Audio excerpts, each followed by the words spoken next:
Hi, I'm Lindsay Linebuck, and I'm here to teach some introduction to mindfulness. It's going to give you some tools and techniques how to stay calm, centered, and creative.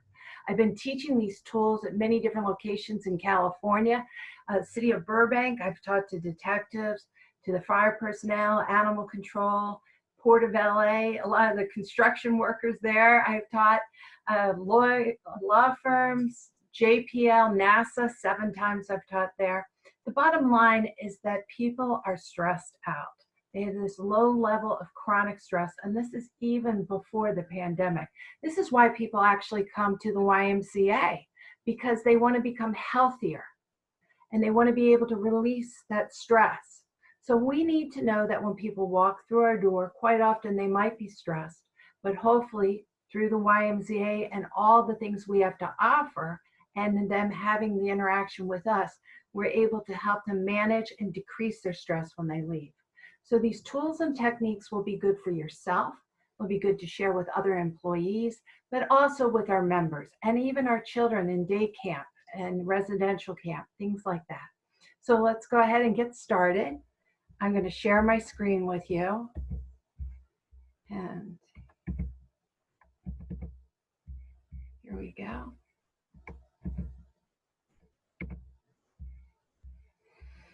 So we have to learn how to live with uncertainty. Now that's true all the time, right? We never know what's really going to happen tomorrow. All we know is what's happening right at this moment, especially with the pandemic and all the economic uncertainty, the health uncertainty going on. So this is even truer than ever.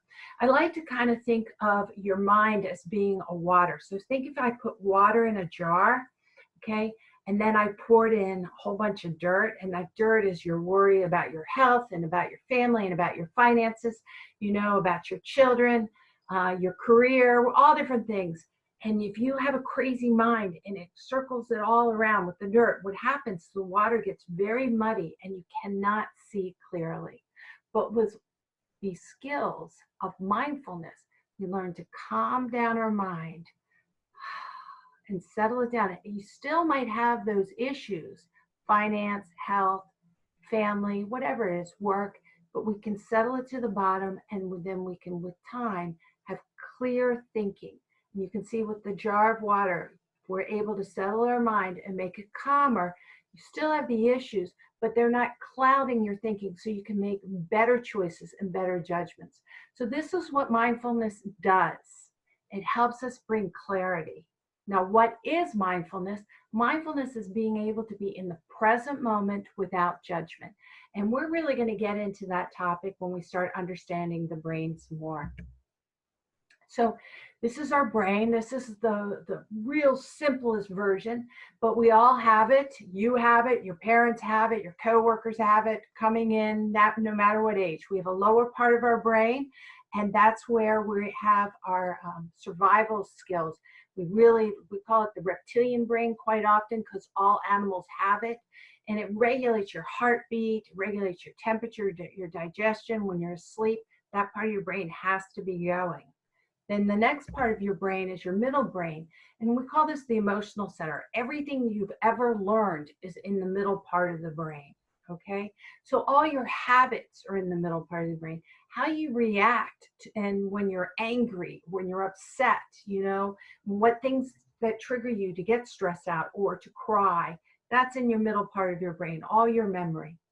And then you have the executive part of your brain, which I call the neocortex, or up here, the prefrontal cortex. That is where we actually make our decisions. This is the higher level of thinking. This is where planning, solving, compassion, all that up here, where you're able to observe what you're doing without judgment, it's activated in here. Now, we don't have to live in our higher level of thinking, and quite often most people don't. They just live in a habitual thinking. They already know how to drive to work, do their job, make their dinner. These are all things you already know. They're all part of your memory. So that's your middle part of your brain. You have to make a conscious effort to activate your prefrontal cortex. But when you're learning something new, like you're doing right now, you're activating the prefrontal cortex, you're learning new things, and you're putting it into your middle part of your brain. Now, there's a very important part of our brain I want us to know about, and that's what I call is the amygdala. I like to call it Amy. It's in the middle. This part of your brain is actually where your fight, flight, and freeze response will come out of. When you have a fear and you feel like you're going to be hurt in some kind of way, or someone is triggering you and you get upset, your amygdala goes off and it sends out all these hormones, the stress hormones. They send up your adrenaline, okay, and your cortisol, and you get very anxious. When you're in chronic stress, your amygdala, or Amy, as I like to call it, is on all the time. When we're talking about mindfulness, we want to tame Amy, so we're not in that fight, flight, freeze response, and then we can come to the higher level, the executive thinking, and we can make better choices from here, from a compassionate, from a kind area, not from like, oh my gosh, I think I just need to run away or hit somebody right now. That's when Amy's out of control. And why this is all so important for us to understand is neuroplasticity. Neuroplasticity is the understanding that our brain is wired through neurons. And when they fire together, they wire together. And then they cause this connection. I like to think of it as like your brain is made of total snow. Let's pretend that's happening. And you have to get to one area of the snow from another. And it's 3 feet deep. Well, the first time you go through the snow to make the pathway, like the picture right here, it's hard. It's tiring. Oh, that's like if you were learning how to play the piano for the first time. Or let's say if someone's in your class and is learning how to do a new dance, Zumba, or a new kind of swim or something like that. Those neurons are trying to connect together and they don't know how to do it because they've never done it before. But with practice, so if you went through the snow the next day on the same path, the neurons go, I know what's going on here. I can do this. And it's easier. And then the third day, it's easier. And the fourth day. And if you do a week of practicing Zumba, you got the Zumba, right? That's because the neurons have fired together, wired together, and it's really easy and it has a quick pathway. The brain, remember this, the brain always wants to use the least amount of energy. It's part of evolution. It doesn't want to waste energy. So it's going to go down the quickest pathways it has unless you make a conscious effort to do it differently.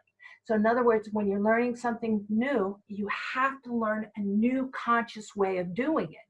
And you have to put effort in it and you have to practice it, right? This is true with all sports or anything that we're learning new. And if we don't do that, we just go back to our old habits. Why are old habits? Because they're pathways that you've already established that are really, really tight and easy for the brain. So when you're tired, you're going to go back to an old habit because those have been wired together already. If you're stressed out, it's easier for the brain to go back to an old habit. This is what's so important to understand. When people are dealing with high stress situations, which is happening quite often right now, then what they do is they fall back to old routine because it's easier for the brain to do that, but it's not necessarily the healthiest. So as we are teaching our members how to be healthier, what we're doing is really helping them reprogram our own brain. But we have to do the reprogramming our own brain and make sure that we have good, healthy habits ourselves. It takes practice, patience, and perseverance. Those are my 3 Ps. My 3 Ps of mindfulness: practice, patience, and perseverance. With that, we can fire our brain to do and wire it together to do whatever we want with conscious effort. So the first step is you have to notice what's going on.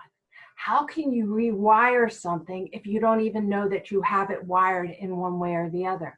So if you're getting upset or you're doing an old habit, you have to notice that you're doing the habit so you can make a conscious effort to churn or to change. That's what mindfulness is. Mindfulness is being aware in the moment without judging it, without judgment. Just being aware that you're doing something is so important. If you're doing it well, then you want to reinforce that and say, great job, keep it up. That's perfect. That's perfect. So as an instructor, and you see someone do something right, you got to go tell them. That's exactly it. So they are aware that what they're doing is right, and then they can keep printing and imprinting to keep doing it, to make it into a habit or into a tight connection through the neurons. But if you see someone who is not doing something right, then you want to redirect them. Now it's important. So let's say if we saw someone, here's a good example, someone, lifeguard. A lifeguard sees someone run near the pool. You're not meant to run. But if you scream, "Stop running," what are you doing? You're making them aware that they're running, which is reinforcing actually in the brain running.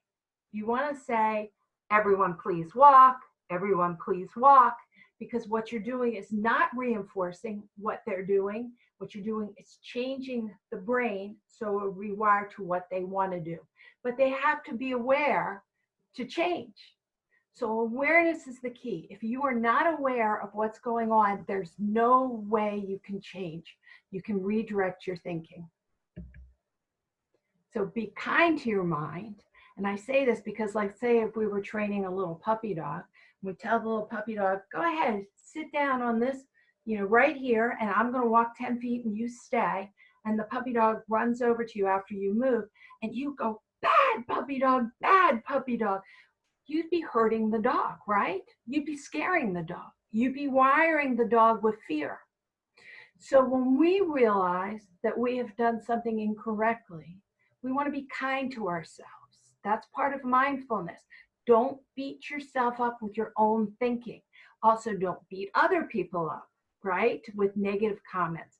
What you want to do is be kind. You redirect, go, "Well, that's not exactly what we meant to do, so let's try it this way." Because we don't want to imprint and wire together bad thoughts. We want to imprint and wire together good thoughts. If you're a worrier and you say to yourself, "Oh my God, I'm a worrier all the time. Oh my gosh, see, I'm worrying. Look at me worrying all the time." What are you teaching yourself to do? To be a better worrier. We don't want that. So if you're a worrier and then you acknowledge, "Wow, I'm worrying," and then say, "I'm not upset. I've been aware of it," but redirect. So kindly, I'm going to come over here and have a different thought. Then you're not reinforcing worrying. What you're doing is you're programming the new thought. So this would be true for your kids.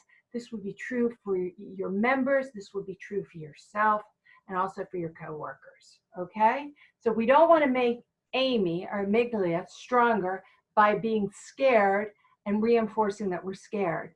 We want to acknowledge that Amy, our amygdala, our fight-flight response has been activated. Take some breaths and then redirect into a calming way. That is the key. Because remember, I've taught detectives and scientists and so forth, they don't want to live in fear because then they make a fear reaction. They want to be able to acknowledge there's a problem and a concern, but then use their higher level of thinking of solving the problem. That's what makes us healthy individuals. So mindfulness is being in the moment and knowing that when something has gone wrong, okay, whatever it is, someone's aggravating you, a member is upset, whatever it is, when something's going on wrong, then instead of thinking, "I got to defend myself," or "I have to be upset," and living with Amy, take yourself out and say, "I can learn and grow from this situation, and I get to start anew. I get to have a new beginning. Every day is a new day, and even every breath can be a new moment," which is so important. There's no how many times I've had a bad morning and say, "Well, that's okay. Take a breath, learn and grow, and I can shift my afternoon." Just because one bad thing happened in my life doesn't define my whole life. Very important. That's what mindfulness is about.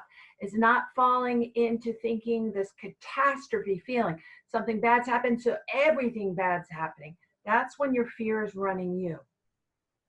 You want to run your fear. So the fear comes, you recognize it, you learn and grow and say, "Now I can do something different." You can begin again. And what this really is the word discernment. It's a really powerful word. So it would be great at the YMCA if we use this word a lot.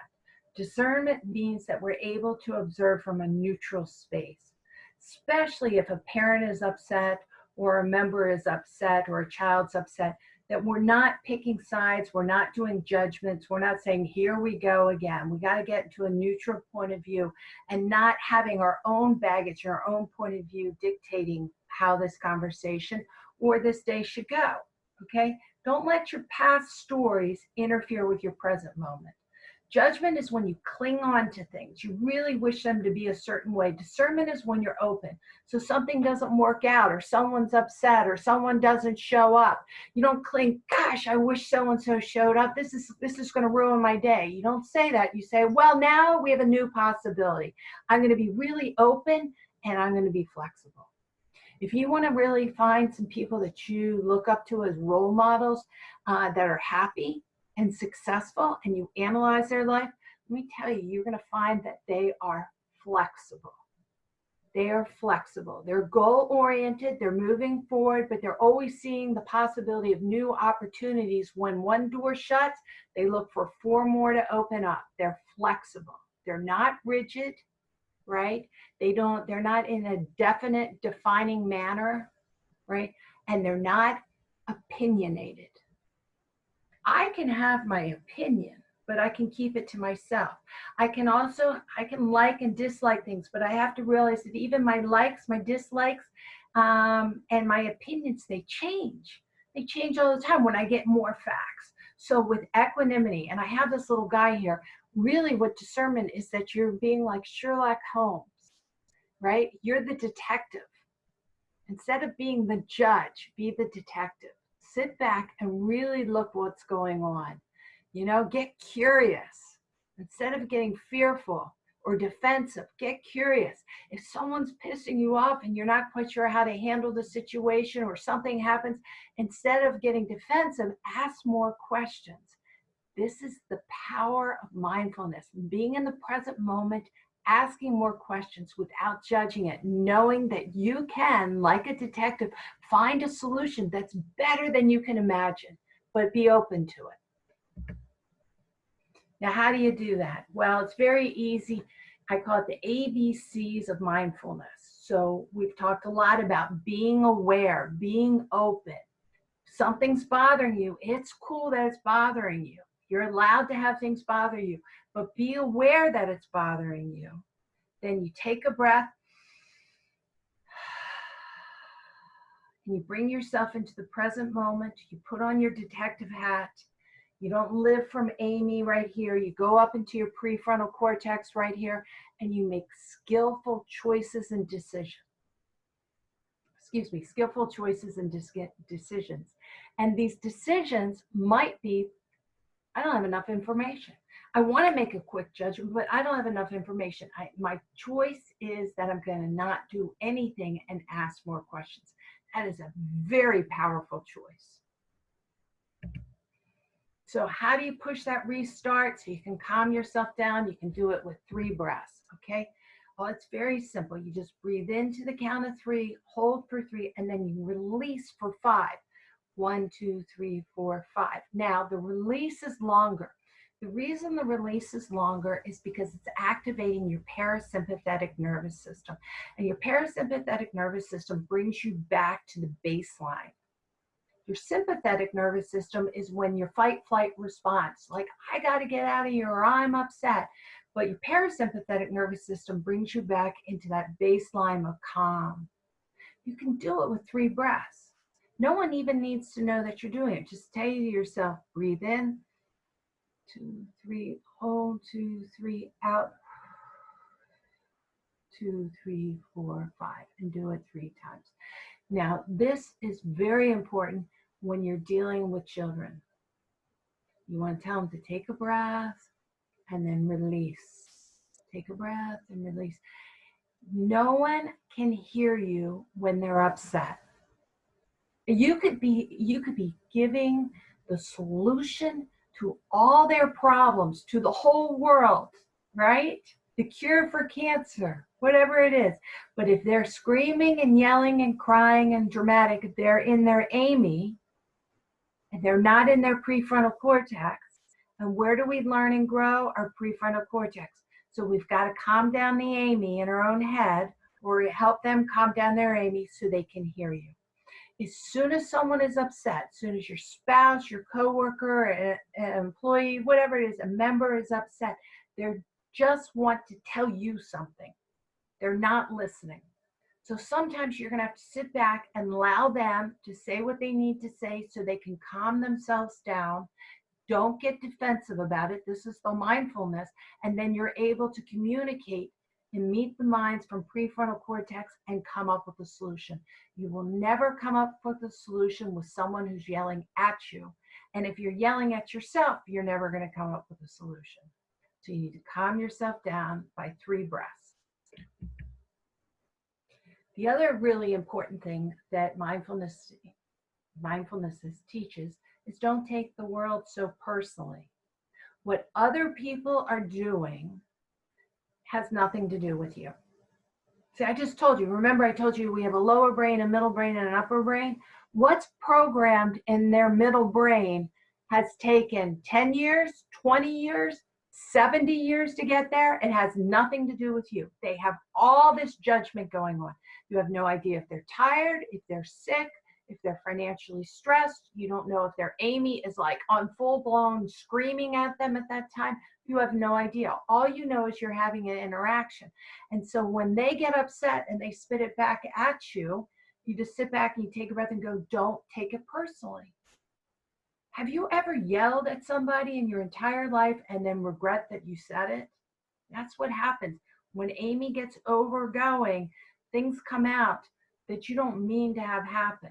So even things that we own say, we say to ourselves or say to other people, we're kind of shocked, like, I can't believe I just said that. It's so not me. It's because it was your Amy you. It was your defensive you. So don't take how other people react personally. If you can let that go, if you realize how other people are reacting has nothing to do with you, it has everything to do with how they were trained to communicate, how they got along with their parents when people were angry or sad or disappointed or frustrated. Life feels so good. Let me just say this. Have you ever had someone scream at you didn't know? Like you never know them, like across the street, and they're like, ah! And you almost start laughing. You're like, look at the crazy person over there. It's because you're not taking it personally. They could be saying anything, but you don't know them. So you know that whatever they're saying is coming out of their own mind.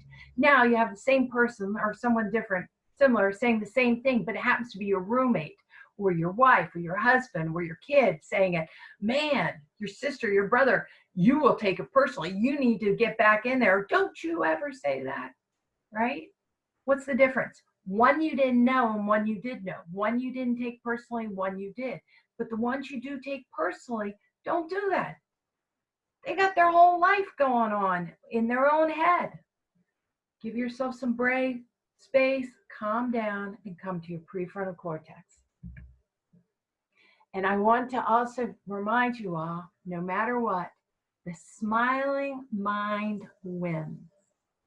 So when you smile, okay, when I personally smile, I'm releasing dopamine, endorphins, and serotonin.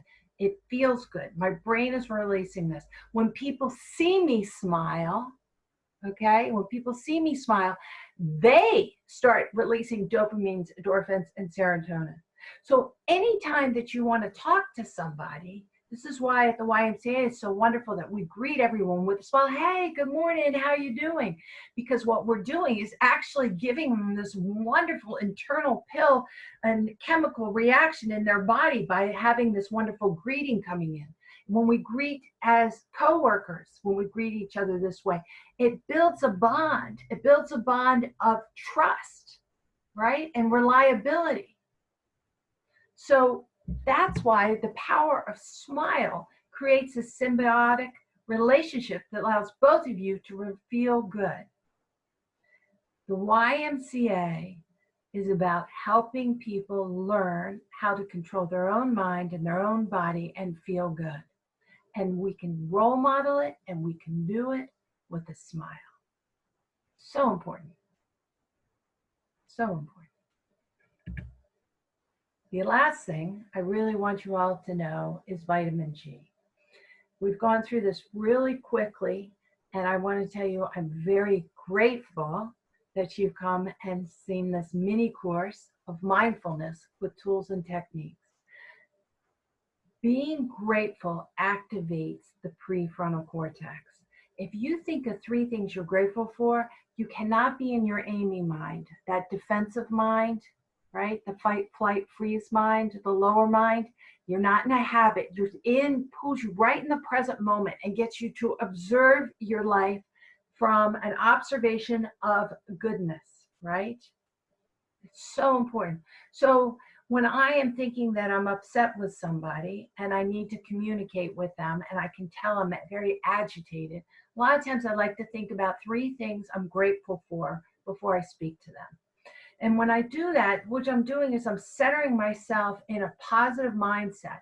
I'm making Amy, taming Amy to become smaller. I'm activating my prefrontal cortex. So this way I don't come across as aggressive and I don't have to get someone feeling defensive.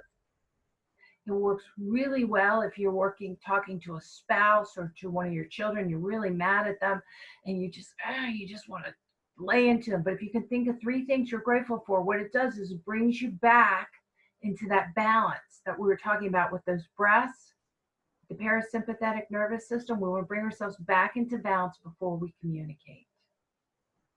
You know, if you're working in day camp or something like that, or you're trying to have a conversation with a member and someone, it's appropriate, and someone is upset, you can say, you know, I'm really thankful for this YMCA that we're able to do these swim lessons, and that we're able to give a lot of swim lessons and camp to kids who can't afford it, or we have Find Your Genius or something like that. And it gets them thinking about all the good going on.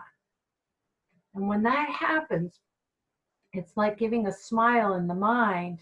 What you're doing is you're helping them release positive chemicals in their brains so they feel better instead of the stress hormones that we were talking about before, the adrenaline and the cortisol. So vitamin G every day, right? I think it's important for us to remember all the things that we've just talked about, okay? So remember that we have a lower brain that's always on. We have a middle brain that has our memory in it and so forth, and our habits. And then we have our prefrontal cortex. And our prefrontal cortex is what's programming our middle brain. So if we want to learn something new and different, we want to activate the prefrontal cortex. So important. And then when we think about, we will actually make in our own mind, because what our neurons that fire together wire together. Remember the snow we talked about? Take those breaths, and then the longer breath out. Have a smile. It feels good to you. It feels good to everyone else. Use your vitamin G. What are you grateful for? Don't take life so personally.